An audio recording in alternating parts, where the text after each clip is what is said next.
resilience, determination, and embracing the full spectrum of the human experience. How many of you have faced a moment of hardship only to discover that you are your own rescue?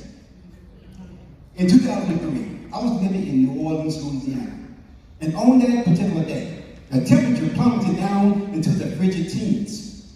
But my income, because of lack of hours, also plummeted. I returned home that evening only to discover that my electricity had been disconnected.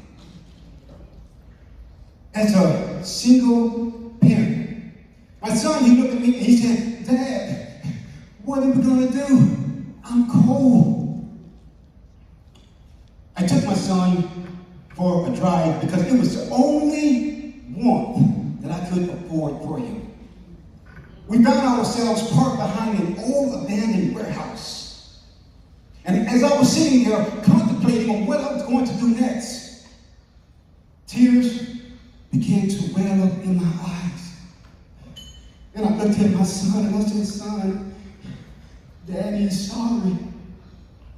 My son, in his 8-year-old innocence, he looked and he said, Dad, please don't cry. Dad, please don't cry."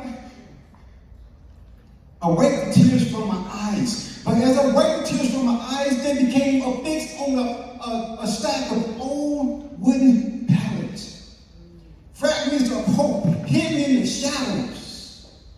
I went over there to where the pallet was, and I began to put them in my car. I said, 1, 2, 3, that should do it. And I closed the door. As I returned home, I began to break those pallets up into small pieces. That was a defining moment for me. Not only did it represent hard work, but it represented breaking free from the chains of hardship. I looked at my son and said, "Son, I declare that we will do better."